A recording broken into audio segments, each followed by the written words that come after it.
Good morning students.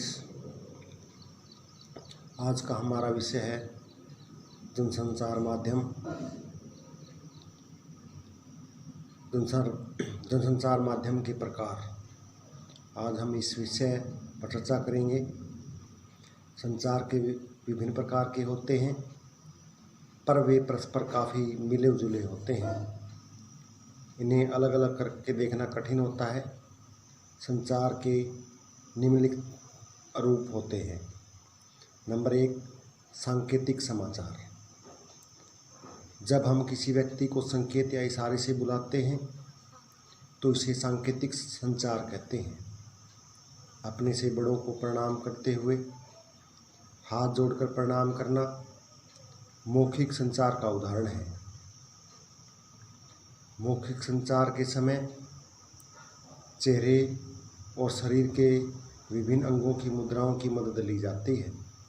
खुशी, प्रेम, डर आदि अमौखिक संचार द्वारा व्यक्त किया जाता है। नंबर 2 है अंतर्वैयक्तिक संचार। जब हम कुछ सोच रहे होते हैं, कुछ योजना बना रहे होते हैं या किसी को याद कर रहे होते हैं तो यह भी एक संचार है। इस संचार प्रक्रिया में संचारक और प्राप्तकर्ता एक ही व्यक्ति होता है। यह संचार का सबसे बुनियादी रूप है। इसे अंतर्वैयक्तिक संचार कहते हैं। हम जब पूजा, इबादत या प्रार्थना करते वक्त ध्यान में होते हैं तो वह भी अंतर्वैयक्तिक संचार का उदाहरण है। किसी भी संचार की शुरुआत यहीं से होती है।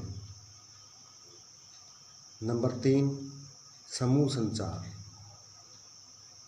इस संचार में हम जो कुछ भी कहते हैं वह किसी एक या दो व्यक्ति के लिए न होकर पूरे समूह के लिए होता है।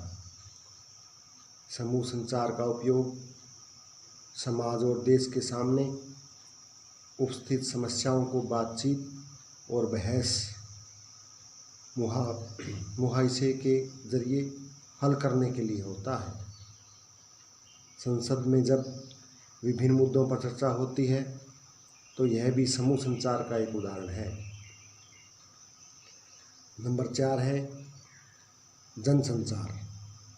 जब हम व्यक्तियों के समूह के साथ प्रत्यक्ष संवाद की बजाय किसी तकनीकी या यांत्रिक माध्यम के जरिए समाज के विशाल वर्ग से संवाद कायम करने की कोशिश करते हैं तो इसे जनसंचार कहते हैं। इसमें एक संदेश को यांत्रिक माध्यम के जरिए बहुगुणित किया जाता है। इनके एक संदेश को किसी यंत्र के माध्यम से बहुत सारे लोगों तक पहुंचाया जाता है ताकि उसे अधिक से अधिक लोगों तक पहुंचाया जा सके। इसके लिए हमें किसी उपकरण या माध्यम की मदद लेनी पड़ती है, मसलन अखबार, रेडियो, टीवी, सिनेमा या इंटरनेट। अखबार में प्रकाशित होने वाले समाचार वही होते हैं, लेकिन प्रेस के जरिए उनकी हजारों लाखों प्रतियां प्रकाशित करके विशाल पाठक वर्ग तक पहुंचाई जाती हैं। जनसंचार की विशेषताएं। पहली विशेषता है जनसंचार माध्यमों के जरिए प्रकाशित या प्रसारित संदेशों की प्रकृति सार्वजनिक होती है। इसका अर्थ यह हुआ कि अंतर्वैयक्तिक या समूह संचार की तुलना में जनसंचार के संदेश सबके लिए होते हैं। नंबर 2, जनसंचार का संचार के अन्य रूपों में एक फ़र्क यह भी है कि इसमें संचारक प्राप्तकर्ता के बीच कोई सीधा संबंध नहीं होता। नंबर 3, जनसंचार के लिए एक औपचारिक संगठन की जरूरत पड़ती है। औपचारिक संगठन के बिना जनसंचार माध्यमों को चलाना मुश्किल है।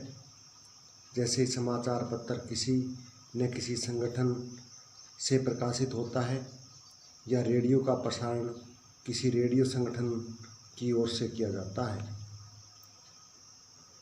जनसंचार माध्यमों में ढेर सारे गेटकीपर काम करते हैं।